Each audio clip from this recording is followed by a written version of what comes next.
Hello and welcome to today's webinar, Less Work, More Play, Why HR Should Get Involved with Workplace Gamification.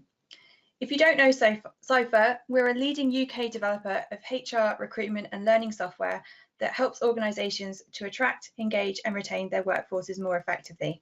We're proud to have Play Consulting on board as one of our Ciphr Connect partners. They're using gaming principles as a foundation to create tools to help organisations better engage and communicate with their workforce. My name is Cathryn Newbery and I'm joined today by Marcus Thornley, founder of Play Consulting. Welcome, Marcus. It's great to have you with us. Hey, everyone. Thanks, Cathryn. I'm really excited to be here. Before we begin the bulk of our presentation, a little housekeeping. This webinar should last around 45 minutes with around 35 minutes from us and then time at the end to answer your questions. Do send in your questions, comments and queries using the box on screen at any time during the broadcast and we'll answer them as best we can. If you miss anything or have to leave the broadcast at any time, don't worry. Everyone who is registered will receive a link tomorrow to an on-demand version that you can watch at any time or share with your colleagues if you think they'll be interested. Here's today's agenda. We've done the welcome and introduction already. We're going to explore what gamification is, how some employers are using gamification at work, some key takeaways and quick wins that you can use following this webinar, and of course your Q&A. So before I hand over to Marcus, I have a quick poll for you to see how engaged you are with games. So you should see the questions and options on your screen now. It's multiple choice, so click as many as apply. Which of the following have you done in the past 30 days?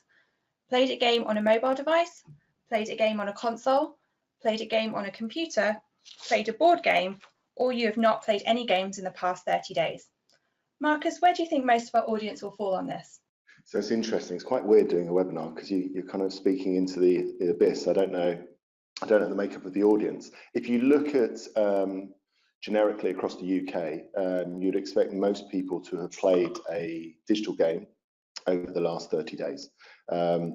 It's good to do this to start off with because it gives me an idea of kind of who's on the other end of the line. But also one of the things I want to do before we kind of get into what gamification is just talk about why games, why I think games are relevant, and why I think games are going to be increasingly relevant going forward. And so we can see how representative of the UK the attendees on today's call are. Okay, thanks for that, Marcus. I'm going to close the poll now. So 61% of our audience say they have played a game on a mobile device in the past 30 days. Just 15% say they played a game on a console. Only 10% have played a game on a computer. I'm one of them. I last played a computer game about 3 days ago. A surprising 22% have played a board game in the past 30 days. But a third of you, 32%, have not played any games at all in the past 30 days. Marcus, are you surprised by those results? I'm kind of surprised by how representative they are.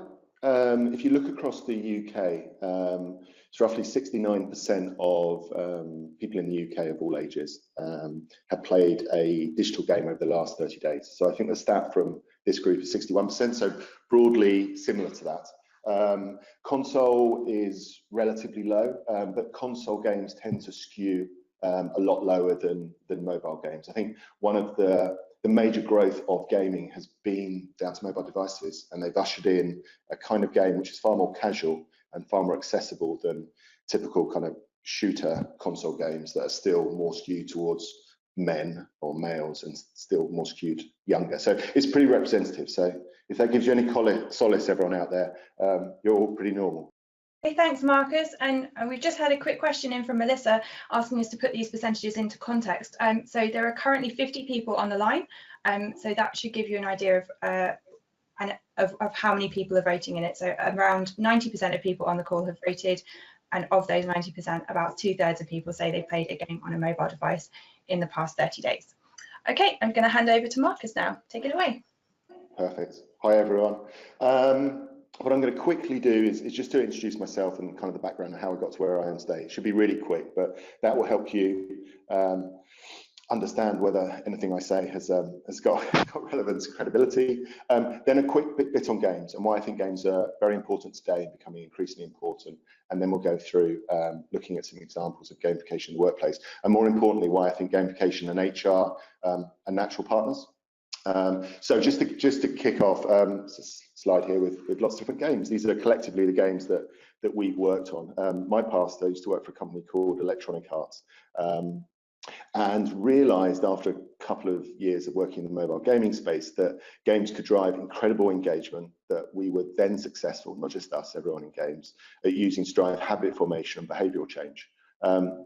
The kind of seminal moment for me was I was working on a game called The Sims, which was a farming game. And we started looking at user behavior, and we could see that, albeit a small cohort, but a cohort of people were having play sessions up to roughly 10 o'clock at night, a short play session at about 2 o'clock in the morning, and then we're playing again at 7 o'clock in the morning.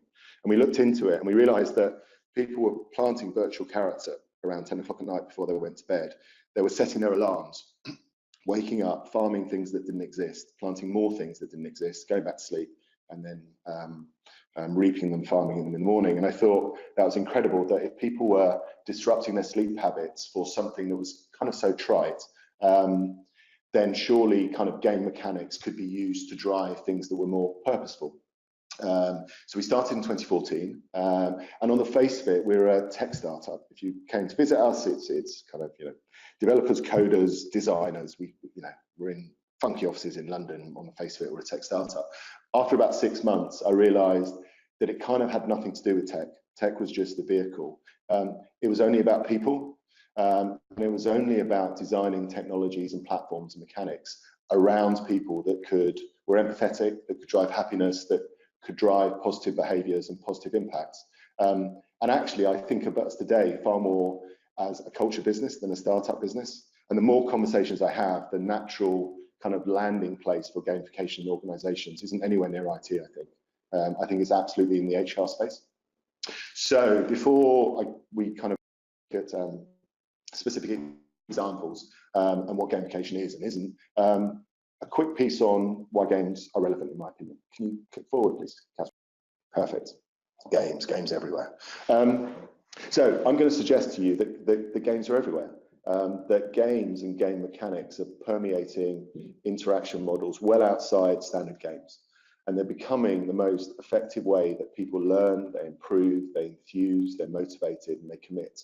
I think a game mindset is probably the future of all digital products, and just to put that kind of into context. So in terms of the state of games, games from a revenue perspective are bigger than film. They're worth more than $100 billion a year. If you look at Fortnite, which is an absolute hit at the moment, that's making somewhere in excess of $300 million a month on what is essentially a free game. The biggest Spider-Man release ever is none of the Spider-Man films. It's the Spider-Man game that came out a month or so ago. But more than the money piece, it's the breadth and the reach that games have, which is really important. So we've seen in this small but fairly representative sample, 60% or so of people playing on a monthly basis. If you look worldwide, it's estimated to be 2 billion individuals who play digital games on a monthly basis. That's incredible. And then you drill down and you look at the demographics and the split in that. There's more people over the age of 44 playing games than there were under the age of 20. Now that's changed massively from when I was a spotty boy playing in my bedroom playing games, and a lot of that, as I said earlier, has got down to the growth of casual gaming and these incredible game devices that we all have in our pockets. And from our perspective, I can see games or game mechanics kind of stepping outside games. We would look with our spectacles at all habitual, very successful digital products and see game mechanics at play in them, whether it's Facebook or TripAdvisor or Dropbox or LinkedIn or even Tinder, even Uber. And another interesting kind of metric or viewpoint of this is that if you look at mostly Americans, but the guys who are leading these huge tech companies, it's really interesting how many of them come from games. Musk at Tesla, his first job was as a games programmer. In fact, he's just released a new update to the Tesla operating system where he's put some hidden Atari games in there that you've got to find, but you can play games in your car. Zuckerberg started coding before he started Facebook because he wanted to make games. And Steve Jobs' first job was at Atari. I think the implication of all these things coming together, and especially the breadth and the amount of players there are playing games, is that whole generations are being gamified from birth. And they're our colleagues, our customers, our suppliers, our children. People are increasingly receptive to the trigger, the stimuli, these very quick reward feedback loops that are pioneered by games. And that's coming through the workforce now and will only accelerate as we go ahead. And I think another thing that will speed this up is when you look at the new technology that's on its way, games is invariably going to be the medium through which we're introduced to incredibly powerful new technology, whether that's VR and AR or whether that's AI. Games is probably going to be the context with which we're introduced to them. So my perspective on why games are important, if that's true, how do they translate and what does this thing called gamification really mean? So the first thing to say is that gamification is absolutely not about building a game. We get people coming through the door saying, I want a game. And we usually do all that's humanly possible to talk them out of it. Games are insanely expensive. They take a very, very long time. And they're really brutal. Unless they are wonderful, they are an abject failure. And so gamification for us isn't about building a game. It's not about running around and fighting bosses or flying spaceships or building cities. It's the application of game mechanics to create really highly engaging and enjoyable experiences that motivate positive behavior. It's a mechanism that we add to turn experiences, and this is really important, I'll give you some examples later, to reposition experiences, especially in the world of work, from something you have to do to something you want to do.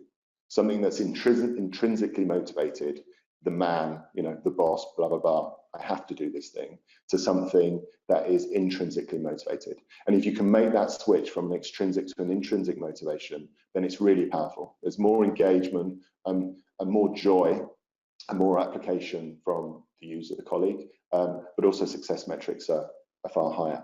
So if that's what gamification isn't, what is it? So I've taken a dictionary definition, or the best one I could find for gamification. It's quite interesting. So coming from, I worked in the games industry for about 7 years. In none of those 7 years did I ever hear or did I ever use the word gamification. I probably could have guessed what it meant, but it had no real resonance to me.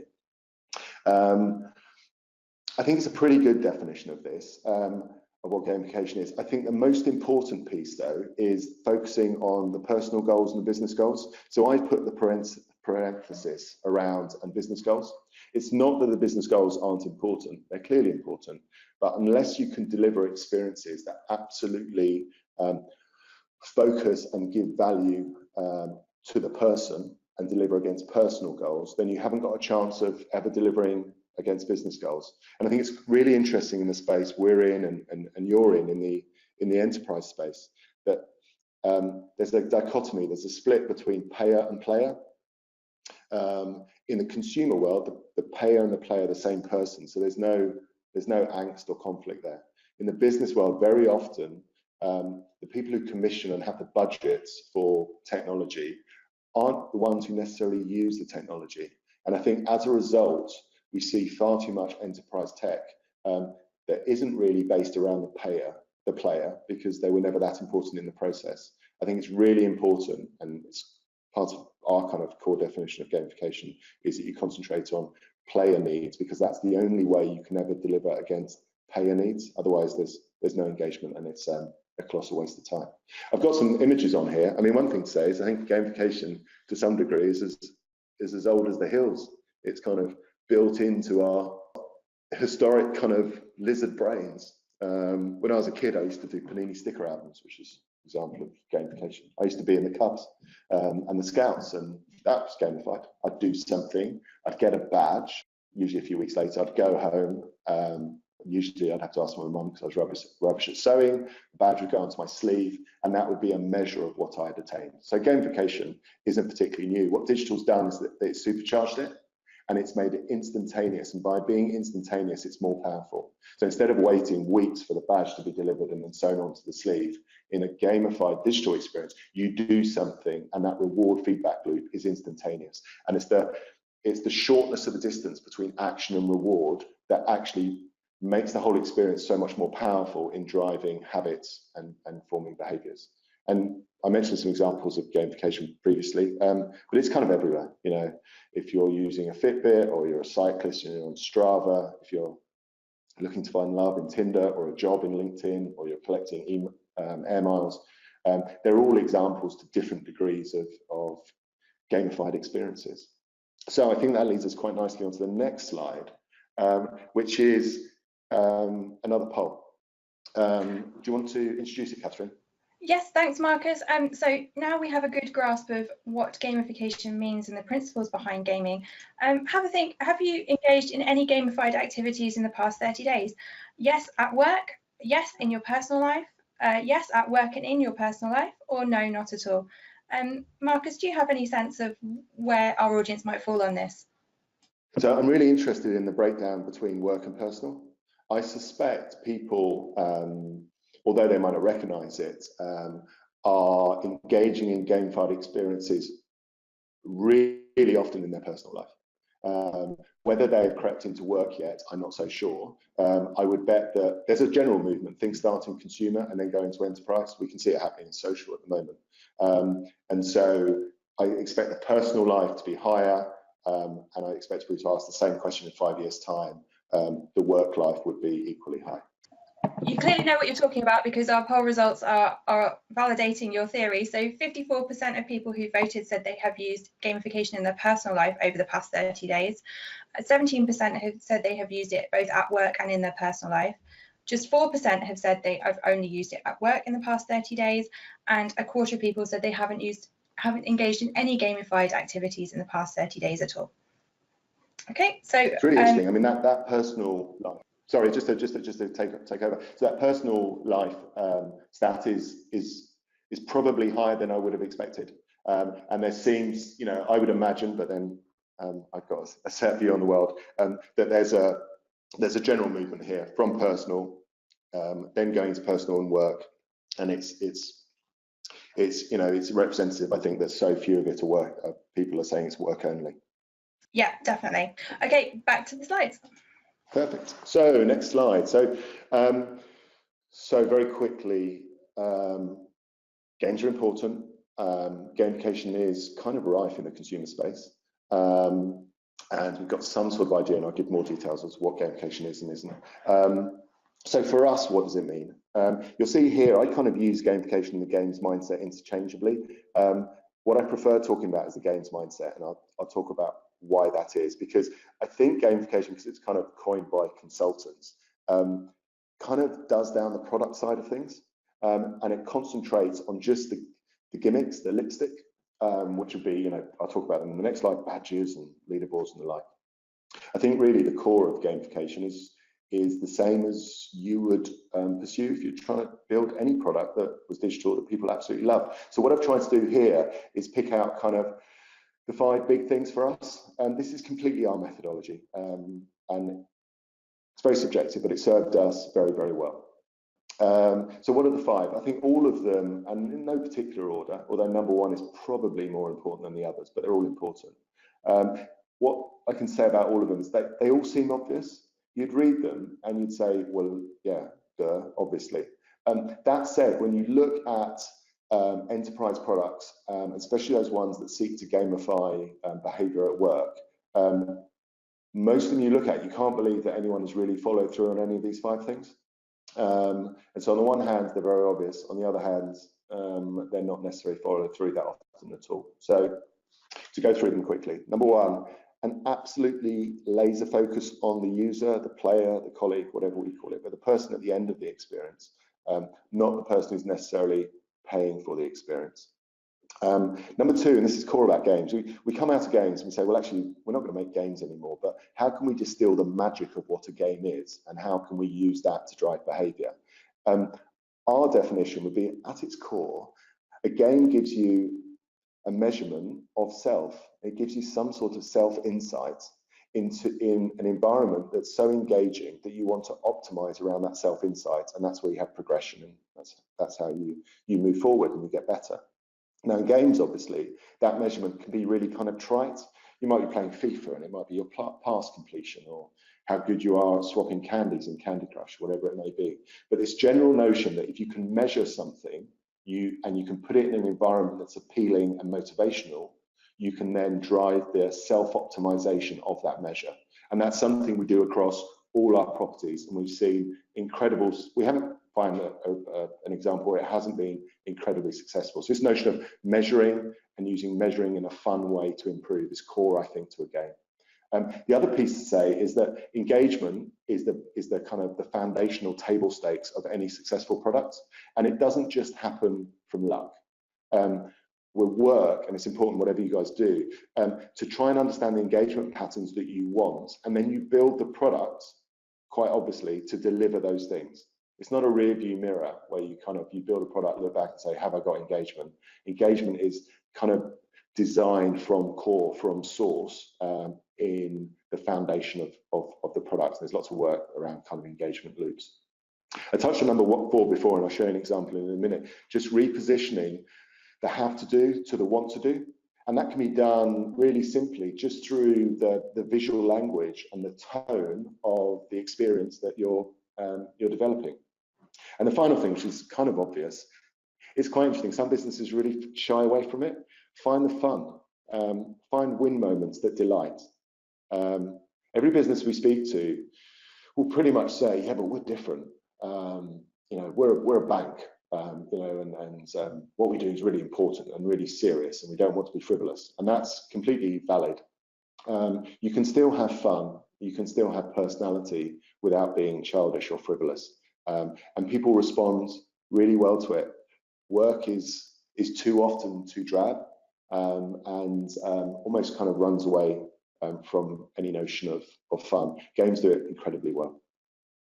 So our prognosis or our suggestion would be, if you can build products with these things baked in, and you've then got a chance of them being useful products, and then off the back of that, you can then implement different specific gamification mechanics. So in the next slide, I've just got some examples of what you might do. I can't kind of iterate strongly enough.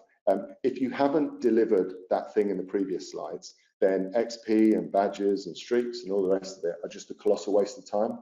In and of themselves, they don't really do anything. I kind of use an analogy. If the product's beautiful, then these things are like lipstick, and they augment it and make something that has value into something that's even more attractive and even lovelier to use. If the product itself at its core is ugly, then no amount of kind of lipstick or veneer will make any difference. So taking that the product adheres to the 5 things previously, these are different things that you can see. So very quickly, without going into too much depth, XP is kind of the single gamified economy that motivates all action. So sometimes in games you might have 2 or 3 economies, and the things we build, you have 1. So if you can get people to believe and have credibility in the currency, and I'm not talking about currency in a transactional money point of view, but the units that success is counted in. Once people believe in that, then you can pretty much drive any action through the allocation of those units. And I'll give some examples in a minute. Levels and progression are really important. It's really important that for human beings that we feel as though we're on a path to mastery. We're progressing and we're getting better. Things might be hard. You don't want progression to be too easy, but we all need to feel that with the right application we have the chance to progress. Badges are very, very powerful in terms of measuring success and achievement, but also setting the tone of the product. Leaderboards are interesting, and for different companies they can be either dialed up or dialed down. So you might have a sales-led organization where the leaderboard is very competitive, where individuals are competing against other alpha individuals in a leaderboard setting, and that might be culturally appropriate. You might have other organizations where it's not culturally appropriate at all, and it might be less of an individual competition leaderboard. It might be more of a collaborative team leaderboard, where you're all working towards a shared goal, and it's not what the individual can achieve, it's what the business or the unit or the team can achieve. So there's lots of flexibility, you have the challenges, and streaks really just drive the frequency of that action. If you think we're trying to drive behaviors are built on habits are built on the quick repetition over a period of time of a certain task or action, and streaks are very good at driving that. So my daughter, I think, is on a Snapchat streak of about 450 at the moment, She goes into the application, she uses it because she doesn't want her streak to be nullified. It's almost like snakes and ladders. She wants to continue with the multiplier that she's getting by doing the same action with a high frequency. And all these things can be very powerful in supercharging and driving engagement and frequency. And then I'll come back to this later on. Another thing we started thinking about was how gamified products need to absolutely deliver 3 things to users. Successful games deliver 3 things to users. They deliver high degrees of user autonomy.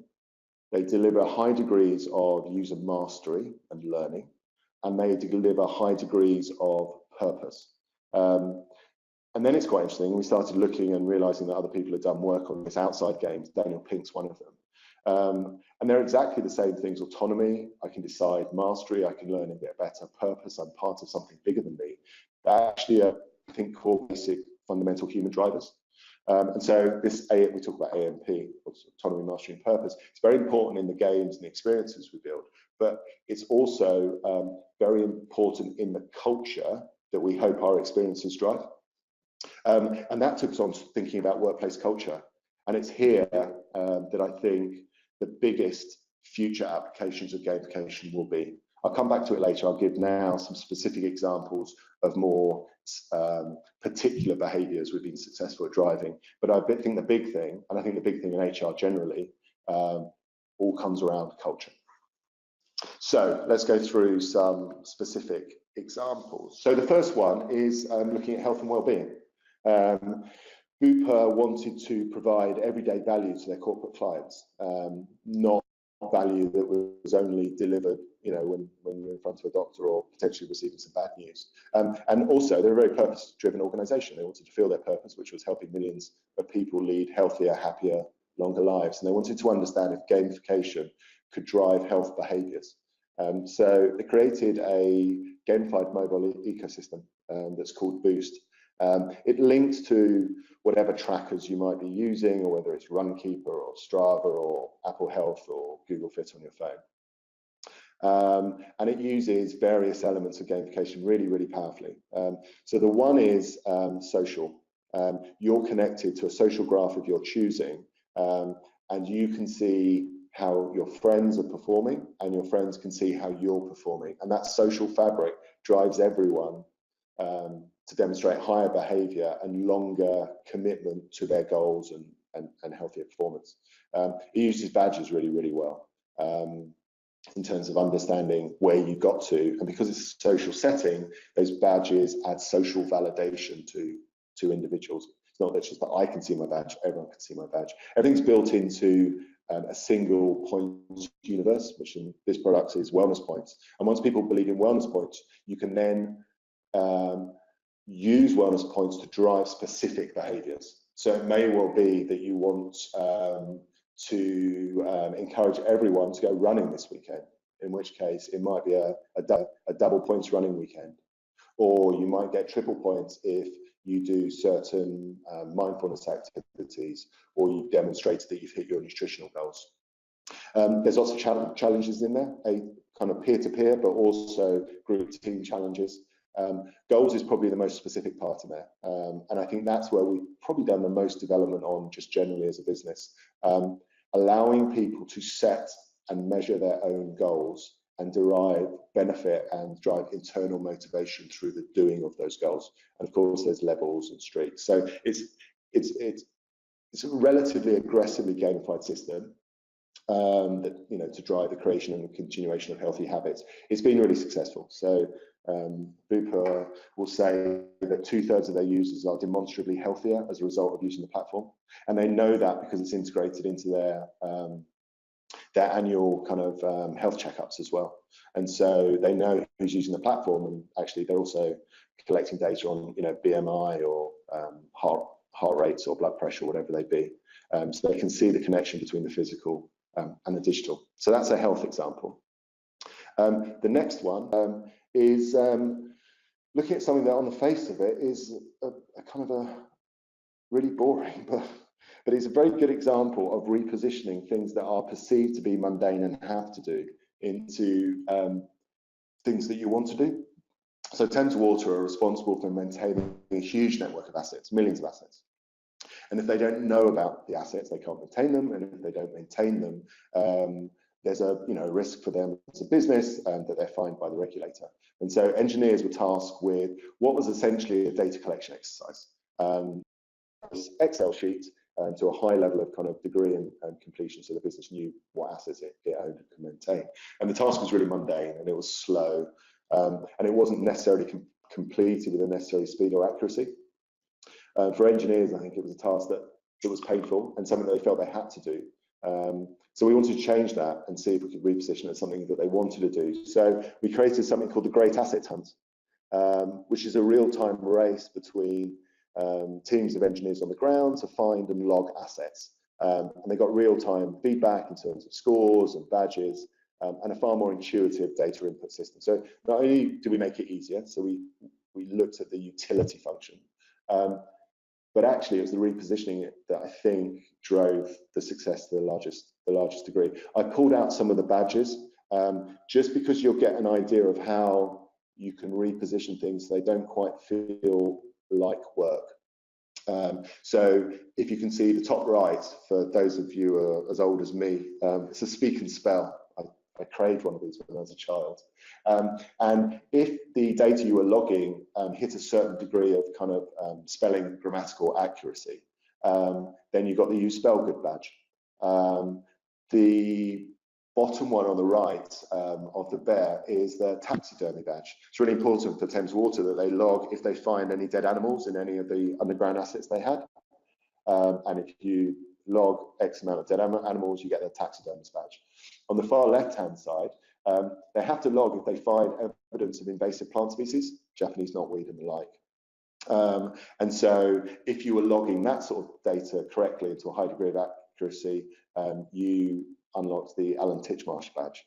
On the face of it, something that was really dull.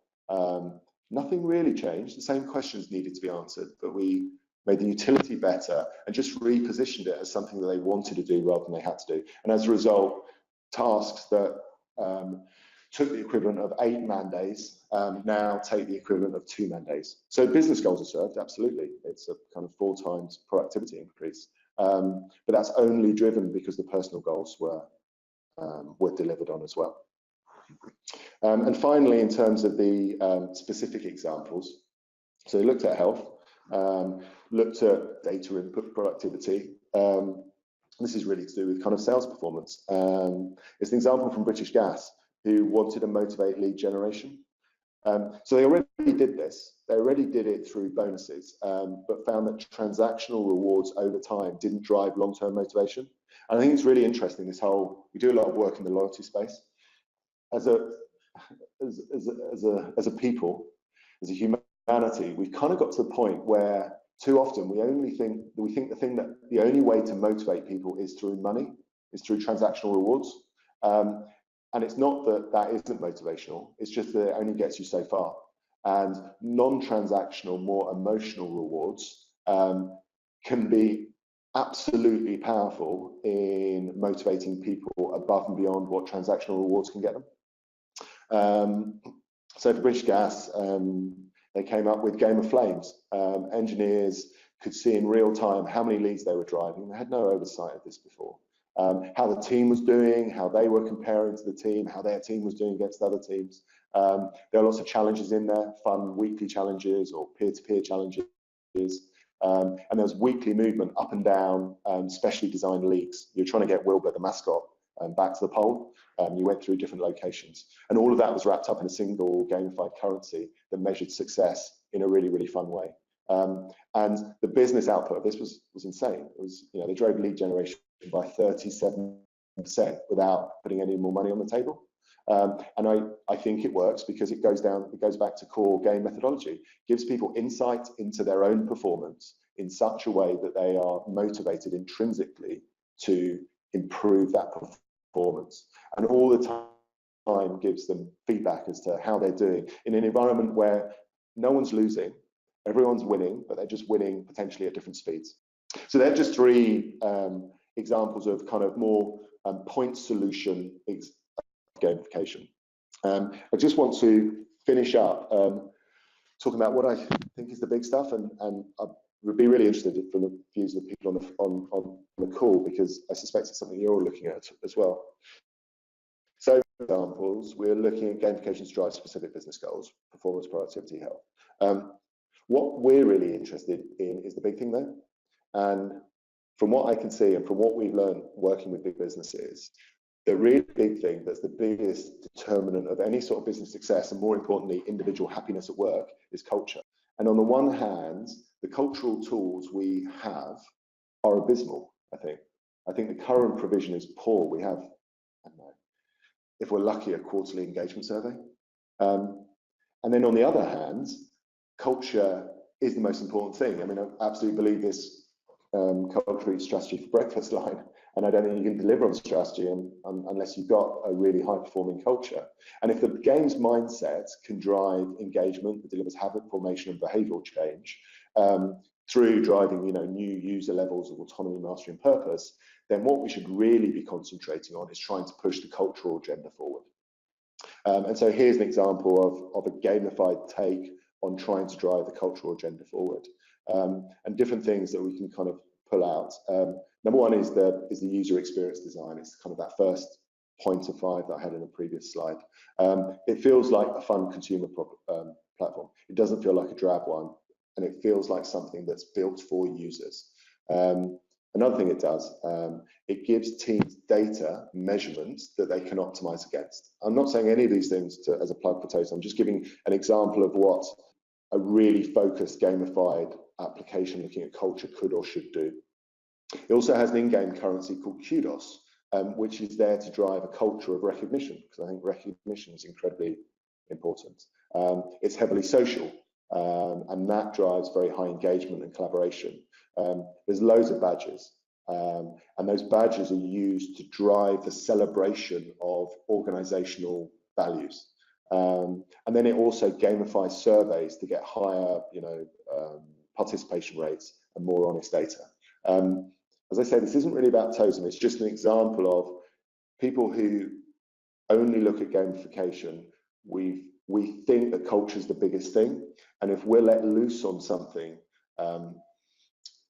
in the culture space, what would we bring from a gamified environment? And it will help you understand what we think the most important things are gamification for. It's interesting, as we've gone down this journey, we've got nearer and nearer the HR space. And as I said at the opening, I think gamification HR are like the most natural partners, albeit from different starting off points.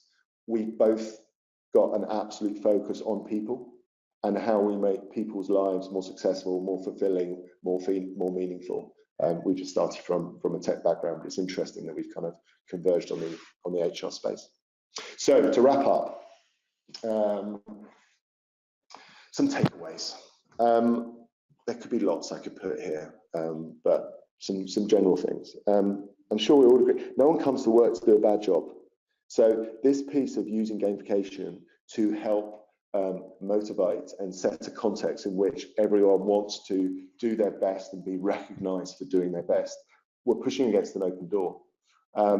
One thing we've learned, and I'm sure you guys have learned as well, is that when you're designing these systems, you have to pay the ultimate respect to the users, the players, the colleagues, whatever we call them, and put them at the absolute center of the experience. Not design things because it's easy for the IT department, or design things because it fits into the budget cycle we might have. But what do users really want? Because if you can't answer that, then you can't drive any engagement. The other piece is trusting colleagues anywhere in the business, but who might be not quite so high up the pyramid, with data and insights is incredibly powerful, both in driving trust, but also allowing people to take autonomy for business outcomes and to deliver upon them. It's very interesting in businesses, kind of data transparency quite often stops at a certain level on the pole. And it doesn't really make any sense not to give your colleagues and the users data as their own performance, because they're the only ones who can really drive the business forward. Number 4, become having fun. Like, it's infectious and it's motivational, and it can be culturally appropriate to whatever industry it needs to be. And the final thing is, from a technical point of view, when looking at anything, just start off doing the absolute minimum that needs to be done. the key with all kind of agile development really is to get something out there and to learn. And so, quite often with these things, you don't have to spend hundreds of thousands of pounds on an app to find out what works. You can do it in quite a ghetto way through, you know, it might be pieces of paper, or it might be a really simple program that's running on the web. It doesn't necessarily have to be something that's hugely invested from the start. And then finally, I'm just going to finish with a quote from the world's greatest philosopher, which I hope sums everything up. From Mary Poppins: "In every job that must be done, there's an element of fun. You find the fun and snap, the job's a game." And that's what we try and do, not to make work any less serious than it is, but really to unlock business success and individual happiness. And that's me, and I've probably run about 5 minutes longer than I should have. So apologies, and hopefully there's some really good questions. Thanks, Marcus. That was really interesting. I think loads of stuff that people can take away from that and use in their organisations, and lots of things to be thinking about how people structure initiatives and things like employee engagement programmes, and how the principles can be built into that. I mean, you've been sharing us some of the products that Play Consulting have designed for organisations. Are these principles things that HR teams on a smaller budget can start to think about using in stuff they're already doing without having to commission a bespoke product? Yeah, I think absolutely. I think it's in terms of whatever the initial product might be. Maybe it's just something that's pre-existing software. Maybe you're using some SurveyMonkey tool or something you've got at the moment. I think a really good starting off point is, and it's probably being done, but can't have too much focus on it or too little focus on it, is including kind of colleagues and employees in the design of the thing itself, and also being really open with the data that's coming out of it. We have a question from Claire, who asks, is this techniques more likely to work in a sales oriented role? And before I throw that over to you, Marcus, I'd just like to say, Claire, Totem is something that here at Ciphr we're actually using in our sales and marketing teams, and we find that our sales teams engage in it really well, and we find that our marketing teams engage in it really well. But also what's great is that it encourages recognition and thanks between the two departments as well. So we might have people in sales thanking people in the marketing team for their efforts, and similarly we might have people in the marketing team congratulating people in the sales department on their successes as well. So what's been really interesting for me as a user to see is how it's sort of breaking down those barriers between the two departments. Marcus, do you have anything to add on that? Yeah, so I'd say sales teams are, it's relatively easy to gamify only because the data exists there. It's easy to measure kind of sales KPIs, and then you can play those back to salespeople, and it's usually some sort of monetary KPI. That said, it absolutely works and is almost sometimes more powerful in non-sales teams, because it's a way that non-sales teams or back office teams can actually kind of be included in more of the front office stuff. So you mentioned driving recognition kind of across teams. We've got one client who uses the performance, you know, showing data to drive data to drive volunteering at work. It's gorgeous. It's not tied to any sales mechanic. They've got a really strong corporate responsibility mandate where they encourage everyone to dedicate X amount of hours a year to local good causes.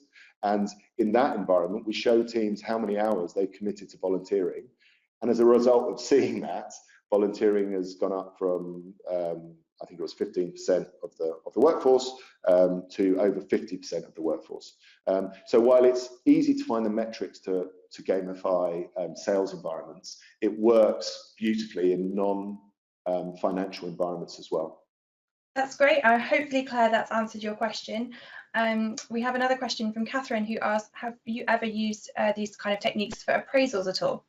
Yeah, so we're doing some work at the moment, actually. So within kind of the Totem stuff we do, we're really trying to understand this whole culture piece, which is hard because almost none of us, it's very hard to almost get the terminology or the measurement for culture.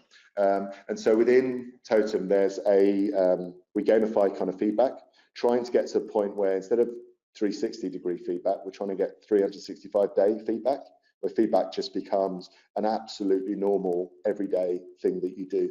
So that's the first stage. The second stage then is to get to a point where we can measure culture through not just what people tell us through surveys, but also through artificial intelligence and machine learning, and try and get a way that we can show businesses their cultural dimensions in real time on a daily basis. Because once we've got that, then our game backgrounds will allow us to show that in such a way that we can then gamify management and leadership to optimize against culture. And I'm giving the crown jewels away here. If you think about the core thing for us at gamification is finding something to measure, putting it in an environment that's motivational, and driving the improvement of that measurement. And we do that at the employee level. And all the examples I've shown you of employees, what I'd really like to do is be able to measure culture. And we've got some smart people working on it now, and then play it back to management and leadership that gives them the measurement that we can then gamify those people in the organization, so we can get a loop where culture is being real-time optimized and understood every single day of the year. That sounds amazing. If you manage to get your smart people to figure that out, Marcus, that'd be brilliant. That's all we have time for, I'm afraid, today. Thank you to your audience for joining us, and thank you, Marcus from Play Consulting, for sharing your expertise today. If you'd like to find out more about Ciphur's HR solutions or the services that Play Consulting offers, check the relevant option in the exit survey that you'll see after this broadcast ends. Just want to remind you that everybody who's registered will receive a link to an on-demand version of this broadcast tomorrow, so you can watch and rewind it at your leisure. We hope to see you at another Cipher webinar soon. Thanks. Bye. Thanks all.